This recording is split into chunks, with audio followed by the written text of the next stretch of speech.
നമുക്കിന്ന് വളരെ പ്രധാനപ്പെട്ട ഒരു ദിവസമാണ്.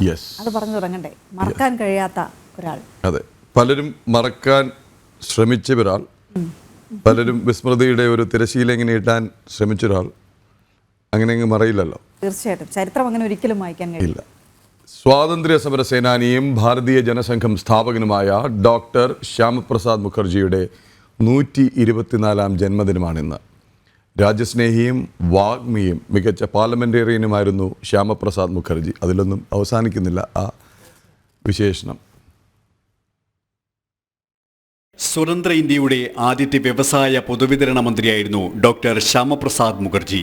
1901 ജൂലൈ 6 വിദ്യാഭ്യാസ വിചക്ഷണനായ അശുതോഷ് മുഖർജിയുടെയും ജോഗോമയ ദേവിയുടെയും മകനായി ജനനം.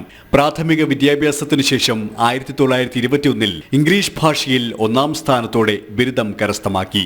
നിയമ ബിരുദത്തിനു ശേഷം 1924 കൊൽക്കത്ത ഹൈക്കോടതിയിൽ അഭിഭാഷകനായി. പിന്നീട് 1934 മുതൽ 38 വരെ കൊൽക്കത്ത സർവകലാശാലയിലെ ഏറ്റവും പ്രായം കുറഞ്ഞ വൈസ് ചാൻസലറായി പ്രവർത്തിച്ചു.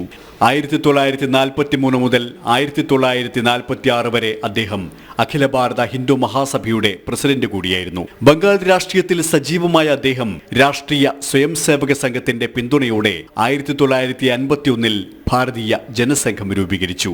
ഭാരതീയ ജനസംഘമാണ് പിന്നീട് ഭാരതീയ ജനതാ പാർട്ടിയായി മാറിയത്. ഡോക്ടർ ശ്യാമപ്രസാദ് മുഖർജിയുടെ പ്രത്യയശാസ്ത്രവും പോരാട്ടങ്ങളും ഭാരതീയ രാഷ്ട്രീയ ഭൂമികയിൽ ശക്തമായ മാറ്റങ്ങളാണ് സൃഷ്ടിച്ചത്. ഹൈന്ദവ സമൂഹത്തിനായി ശക്തമായ നിലപാടുകളോടെ അദ്ദേഹം നിലകൊണ്ടു. ഒരു രാജ്യത്ത് 2 പതാകയോ 2 നിയമവ്യവസ്ഥയോ 2 ഭരണകർത്താക്കളോ സ്വീകാര്യമില്ലെന്ന് പറഞ്ഞ അദ്ദേഹം ജമ്മു കാശ്മീരിന് സവിശേഷ പദവി നൽകിക്കൊണ്ടുള്ള ആർട്ടിക്കിൾ 370-നെതിരെ ശക്തമായി പോരാടി. ഭാരതത്തിന്റെ ഐക്യത്തിനും അഖണ്ഡതയ്ക്കും ഒരു ഭീഷണിയാണ് ആർട്ടിക്കിൾ 370 എന്ന് ചൂണ്ടിക്കാണിച്ച അദ്ദേഹം പാർലമെന്റിനകത്തും പുറത്തും ആർട്ടിക്കിളിന്റെ റദ്ദാക്കലിനായി ശബ്ദമുയർത്തി. 1953 ഫറൂഖ് അബ്ദുള്ളയുടെ നേതൃത്വത്തിലുള്ള ജമ്മു കാശ്മീർ സർക്കാരിന്റെ കസ്റ്റഡിയിലിരിക്കെ അദ്ദേഹം ദുരൂഹ സാഹചര്യത്തിൽ മരിക്കുകയായിരുന്നു.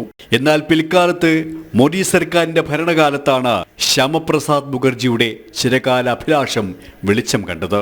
2019 ഓഗസ്റ്റ് 5 ആർട്ടിക്കിൾ 370 റദ്ദാക്കാനുള്ള ബിൽ രാജ്യസഭയിൽ പാസാക്കിയത് അദ്ദേഹം നടത്തിയ കഠിന പ്രയത്നത്തോടുള്ള ആദരവ് കൂടിയായി മാറി. പതിറ്റാണ്ടുകൾക്കിപ്പുറവും അദ്ദേഹത്തിന്റെ ദീപ്ത സ്മരണകൾ രാജ്യത്തിന് കരുത്തു പകരുകയാണ്.